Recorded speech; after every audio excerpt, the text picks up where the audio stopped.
Friends,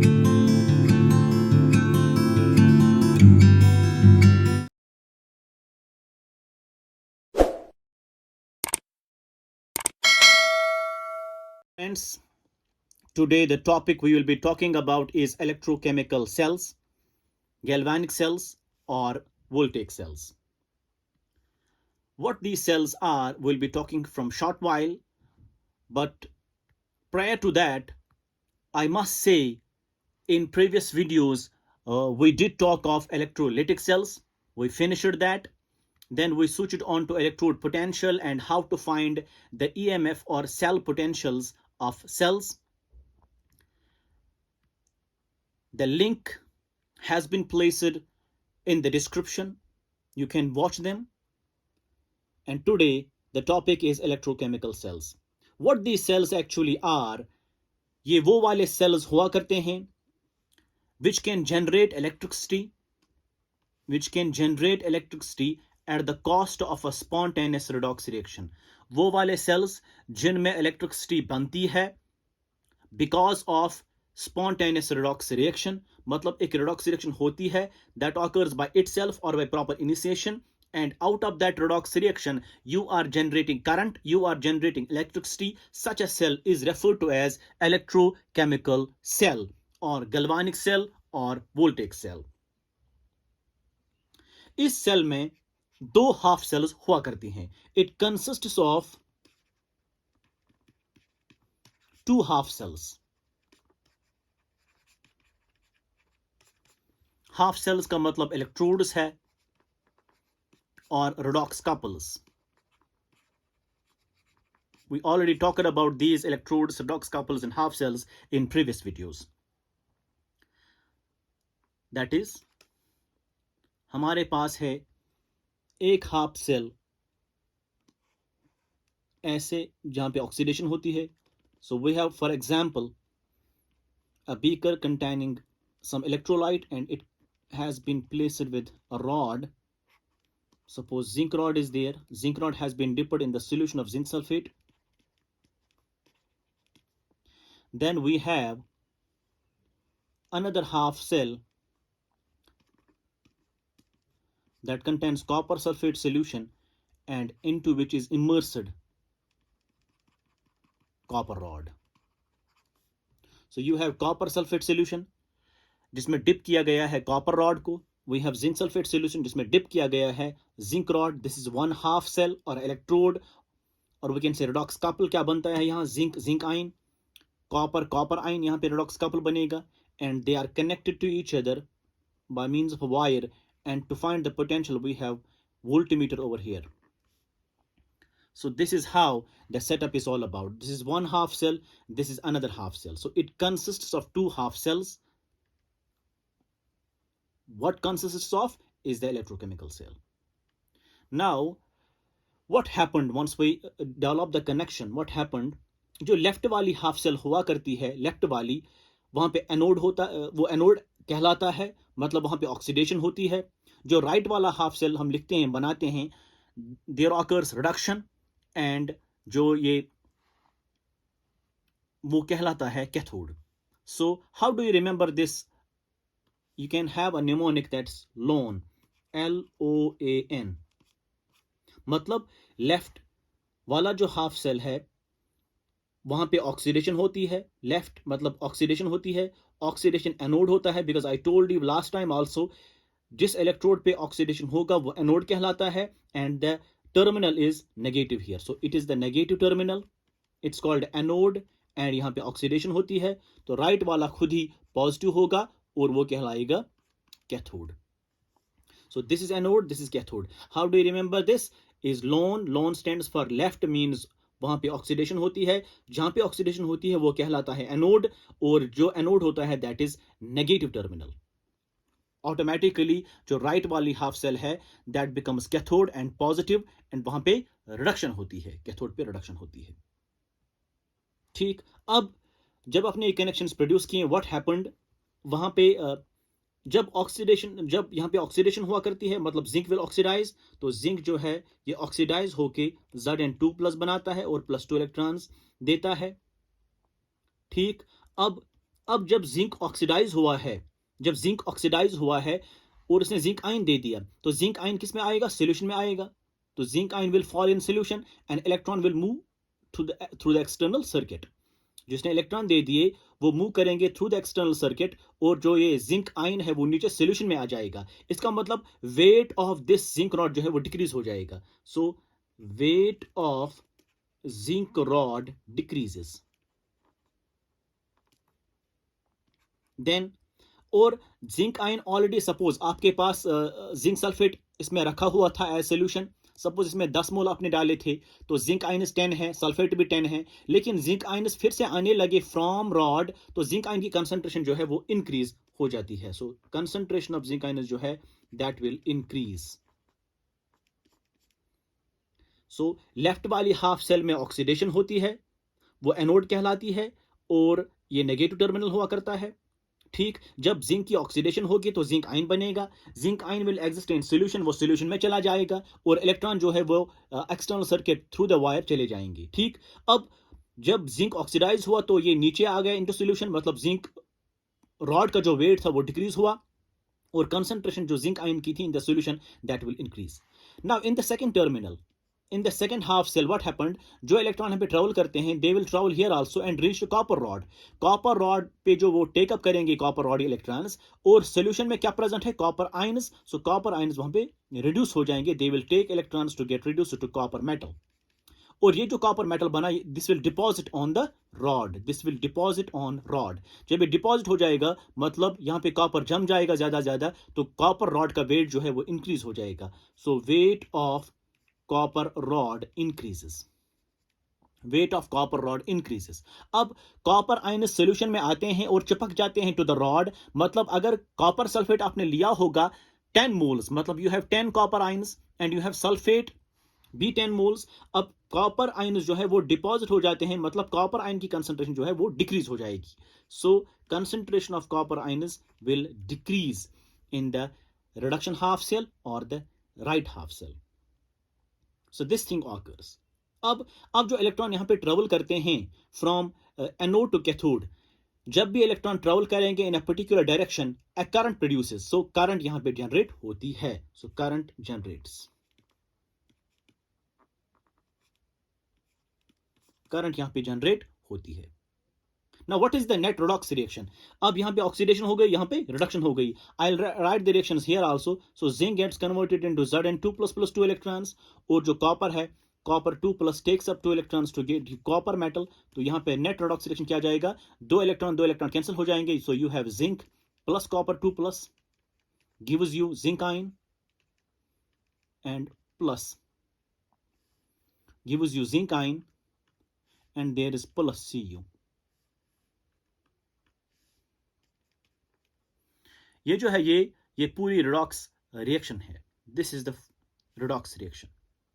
so this redox reaction is spontaneous, ये खुद ही होती है। One is this reaction spontaneous, that's why you generate current and the flow of electrons is from negative terminal to positive terminal, मतलब from anode to cathode. And जब भी electrons जो है यहां से यहां ट्रेवल करेंगे, इसका मतलब अपोजिट डायरेक्शन में जो है that is the current. So current will be in the opposite direction, because you know in physics that current की direction जो है वो opposite होती है to the flow of electrons।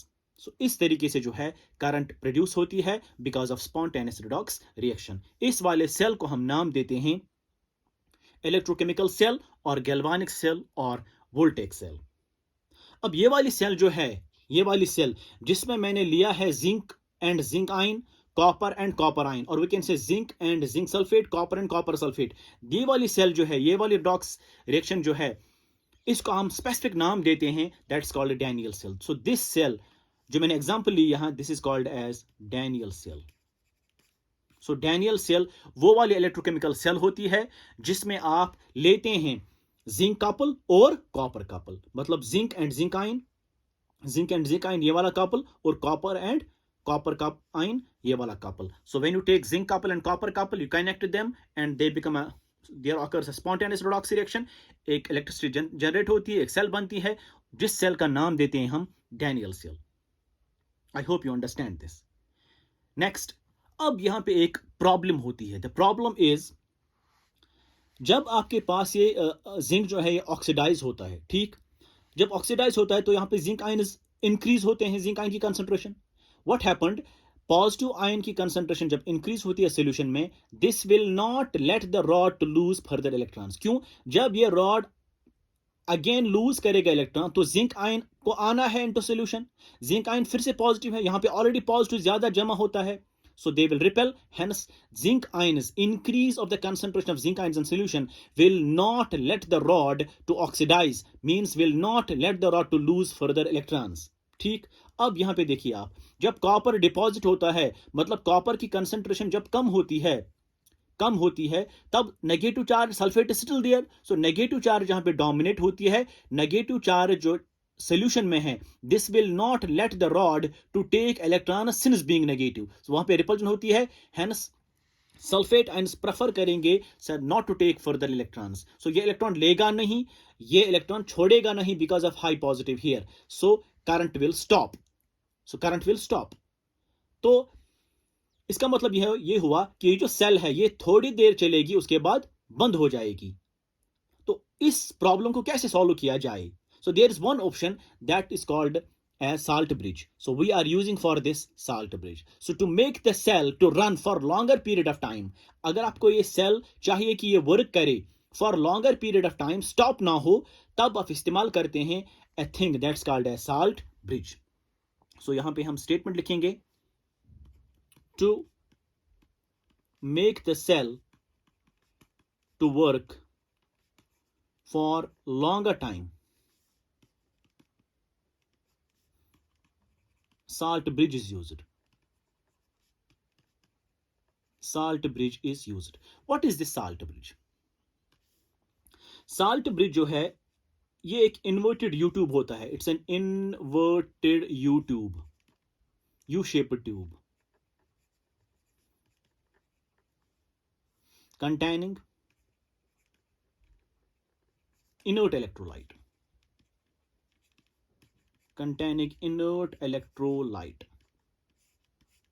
ये एक इन्वर्टेड यू ट्यूब होता है, यू शेप ट्यूब होता है, दैट कंटेन्स इनर्ट इलेक्ट्रोलाइट। कौन कौन से? लाइक पोटेशियम क्लोराइड, या फिर पोटेशियम नाइट्रेट, या फिर सोडियम नाइट्रेट, या फिर अमोनियम क्लोराइड एक्सेट्रा। मसलन ये जो आपकी सेल है, जब जिंक आयंस इंक्रीज हुए तो they will not let the rod to lose electrons, जब सल्फेट को नेगेटिव जब यहाँ पे डोमिनेट हुआ, this will not let the electrons to be taken up again, so cell stop हो जाएगी वर्क करना। तो उसके लिए to make the cell to work for longer period of time, so what we do is we are using an inverted U tube here. यहाँ पे हम ऐसे डालते हैं इन्वर्टेड यू ट्यूब,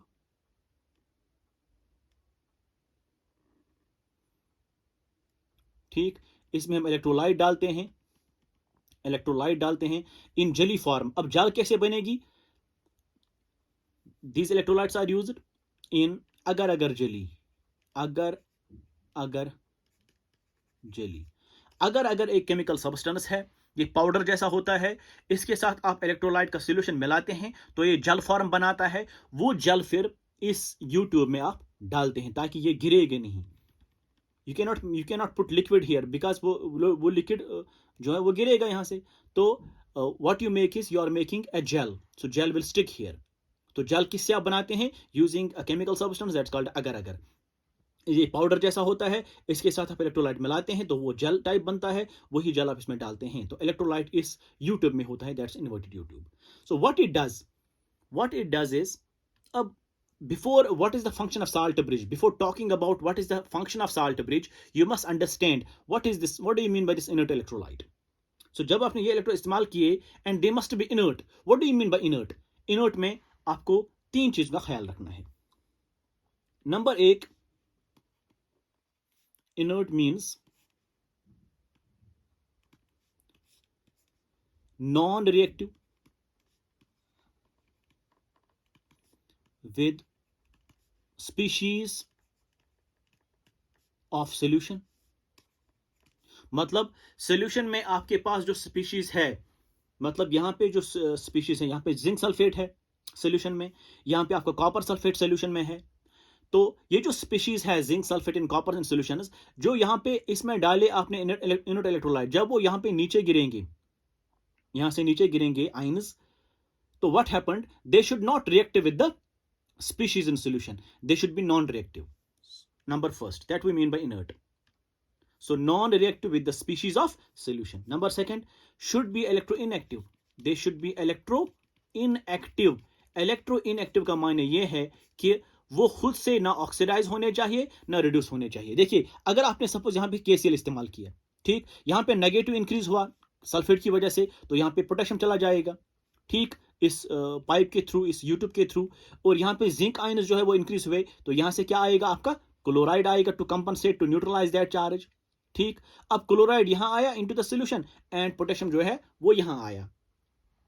ठीक, अब जिंक को ऑक्सीडाइज होना है, जब जिंक को ऑक्सीडाइज होना है तो जिंक ही ऑक्सीडाइज होना चाहिए, क्लोरीन नहीं होना चाहिए, क्लोराइड नहीं होना चाहिए. इसी तरीके से कॉपर को रिड्यूस होना है तो पोटेशियम नहीं होना चाहिए. मतलब पोटेशियम और क्लोराइड जो है जब ये सॉल्यूशन में आएंगे, they should not react with the species of the solution and they should be electro inactive. मतलब they should not undergo by themselves oxidation और reduction. That's called they should be electro inactive. Third point is mobility. Mobility of, ये requirements है, requirements for that electrolyte in salt bridge. Requirements of salt to be used. मतलब जो आप salt bridge में salt इस्तेमाल कर रहे हैं उसके रिक्वायरमेंट्स क्या हैं, वो रिएक्ट नहीं करना चाहिए with the species of solution, that should be electro inactive, मतलब वो खुद से ऑक्सीडाइज या रिड्यूस नहीं होने चाहिए, और मोबिलिटी ऑफ आयंस जो है that should be almost same. मतलब ये कि यहां पोटेशियम चला जाता है और यहां पे क्लोराइड चला जाता है, जिस स्पीड से क्लोराइड यहां पे आएगा उसी स्पीड से पोटेशियम भी आना चाहिए. That's called mobility, speed, movement. ये जो रिक्वायरमेंट्स हो गई अब इलेक्ट्रोलाइट की. How salt bridge functions. So functions of salt bridge.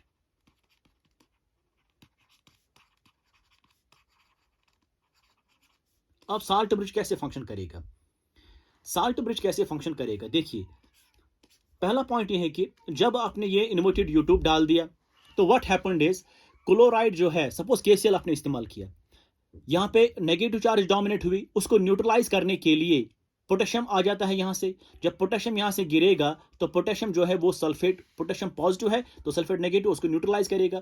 जब सल्फेट को न्यूट्रलाइज करेगा उसका मतलब ये हुआ कि यहां पे डोमिनेंट पॉजिटिव नेगेटिव चार्ज नहीं रहेगी, तो it will take the electrons. Now जब सल्फेट ज्यादा था, नेगेटिव चार्ज ज्यादा थी, तब क्या हुआ था, तब ये नेगेटिव और ये नेगेटिव रिपल होता था. This will not let the rod to take electrons. अब पोटेशियम आ गया, पोटेशियम ने सल्फेट को न्यूट्रलाइज करा, अब नेगेटिव चार्ज नहीं है तो इलेक्ट्रॉन विल कम.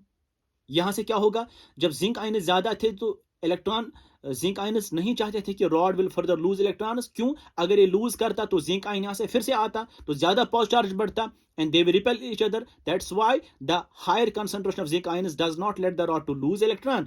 अब क्या हुआ, अब यहां से क्लोराइड आ गया फ्रॉम द साल्ट ब्रिज. जब क्लोराइड आ गया तो उसने Zn2+ को न्यूट्रलाइज कर दिया. जब न्यूट्रलाइज कर दिया तो क्या हुआ, अब यहां पे पॉजिटिव चार्ज ज्यादा है नहीं तो दिस विल ऑक्सीडाइज. जब ऑक्सीडाइज जिंक होगा तो लूज करेगा इलेक्ट्रॉन. जब यहां पे कॉपर फिर से रिड्यूस होगा तो it will take electron, current will continuously flow. So इसका मतलब ये हुआ करंट फ्लो कंटिन्यू होती है provided you neutralise the solutions, you neutralise the solution. So first function जो साल्ट ब्रिज की है that is it maintains the electrical neutrality of solutions.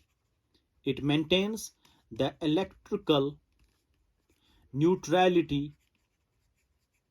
Of solutions. उससे क्या हुआ, to allow continuous current flow, to allow continuous current flow.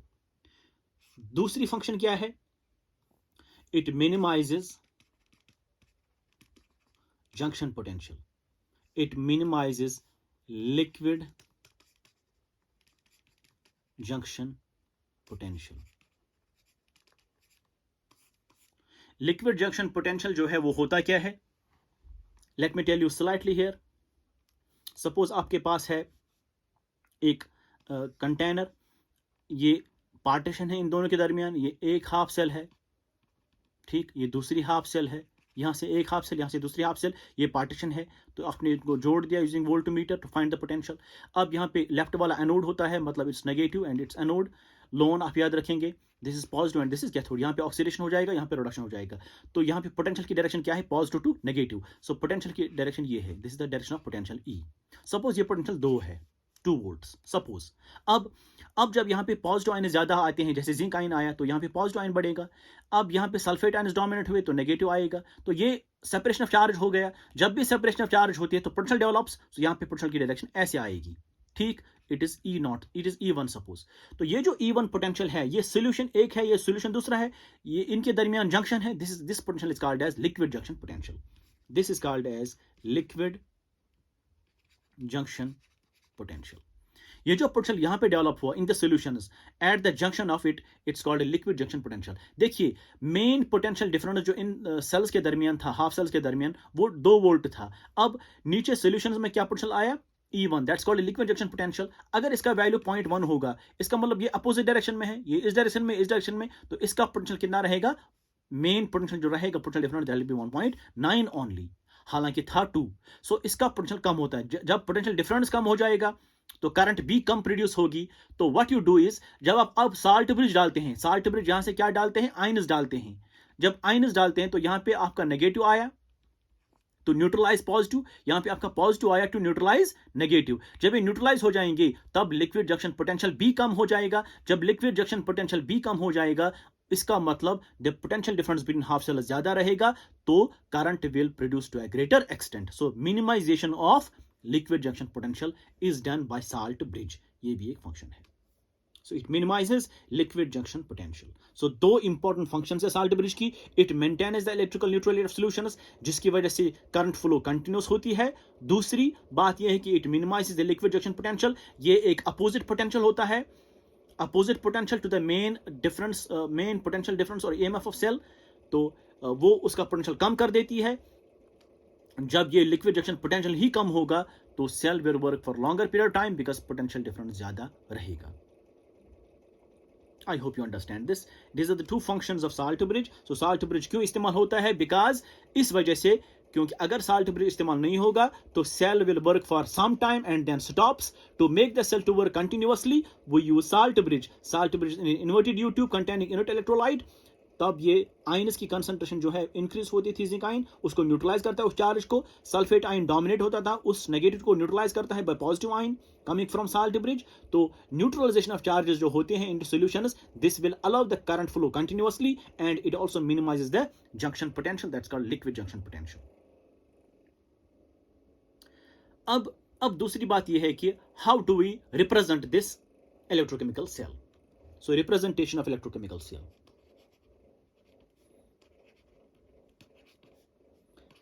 Representation of galvanic cell. सिर्फ एक बात आपको याद रखनी है, क्या, anode on left and cathode on right. Anode आप लेफ्ट साइड से लिखते हैं और कैथोड आप राइट साइड से लिखते हैं। अब आप देखिए डैनेट सेल की तरफ ही, एनोड कौन था, जिंक। तो जिंक जो एनोड होता है उसकी क्या होती है, ऑक्सीडेशन। सो जिंक आयन जो है इसकी ऑक्सीडेशन हुई into zinc ions, so zinc gets oxidized to zinc ion, ठीक। और ये हम सेपरेट करते हैं by means of vertical line और सेमीकोलन। अब कैथोड ऑन राइट, कैथोड पे क्या होता है, रिडक्शन होता है, मतलब आयन पहले लिखेंगे आप, वो कॉपर आयन था and then slash you have copper. So copper gets reduced to copper ion gets reduced to copper and zinc ion gets oxidized to copper ion, ठीक। अब ये एनोड हो गया, ये कैथोड हो गया। इन दो को सेपरेट करने के लिए 2 लाइन्स हैं which indicate salt bridge. So this is anode, मतलब ऑक्सीडेशन जहां पे होती है, ऑक्सीडेशन किसको होती है, मेटल को होती है। So metal oxidises to ion, ठीक।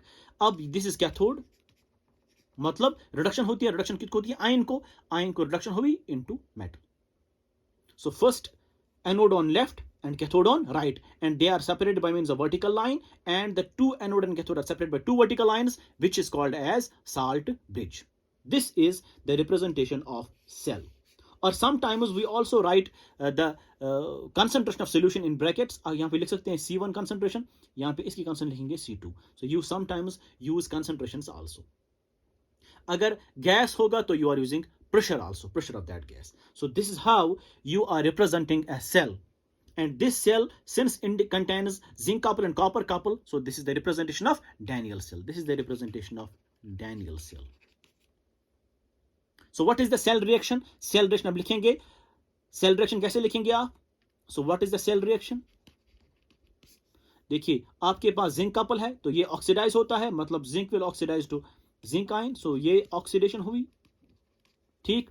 और कैथोड पे क्या होता है? रिडक्शन होती है. So copper will reduce to copper, ion will reduce to copper, so you have copper 2 plus 2 electrons gives you copper, and net reaction क्या आ जाएगी?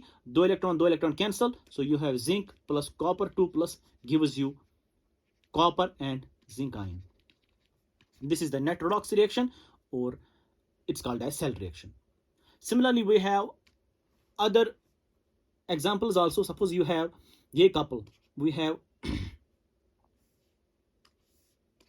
Zn2 plus double slash H plus ion होता है, and then slash H2, उसका हम pressure भी लिखेंगे bracket में. Since whenever you use gases, you have a inert electrode, that's platinum. Platinum is used to exchange electrons, and reaction occurs between the two. So this is the cell representation. And how do you write cell reaction? सीधी सी बात है, left side से जो है वो anode है, इसका मतलब उसकी ऑक्सीडेशन हो जाएगी, मतलब जिंक की ऑक्सीडेशन होगी into zinc ion.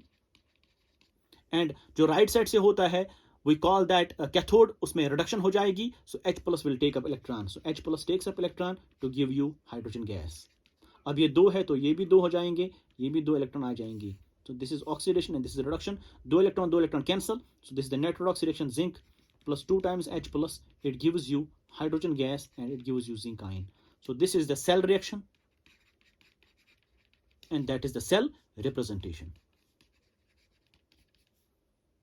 That is the cell representation. Left side say anode, right side say cathode. One more cell we can write. Suppose आपके पास ये सेल है, सपोज ये आपके पास सेल है, zinc plus Ag plus, it gives you zinc 2 plus plus Ag. Suppose ये आपकी redox reaction है, this is the redox reaction. आपको बोला जाता है this is cell reaction. You are being told to represent the cell. सीधी सी बात है, ये जिंक आयन जो है लेफ्ट साइड से क्या है? जिंक है, जिंक मेटल. और राइट साइड से क्या है? जिंक 2 प्लस है. इसका मतलब इसको ऑक्सीडेशन हुई है. जब जिंक को ऑक्सीडेशन हुई है, इसका मतलब this is called as anode. तो यह पहले लिखेंगे, so you have zinc and zinc ion, zinc oxidize हुआ है, फिर डबल स्लैश करेंगे. अब कैथोड कौन होगा? सिल्वर होगा. तो पहले आयन उसके बाद मेटल, तो पहले आयन सिल्वर आयन उसके बाद metal. This is the representation of cell. This is the cell representation. इस तरीके से जो है आप सेल रिप्रेजेंट करते हैं, और you can also write the cell reactions. I hope you understand this. Next, we shall be talking about hopefully how to find the cell potential at varying concentration of solutions, जिसमें हम इस्तेमाल करेंगे Nernst equation को. Thank you very much.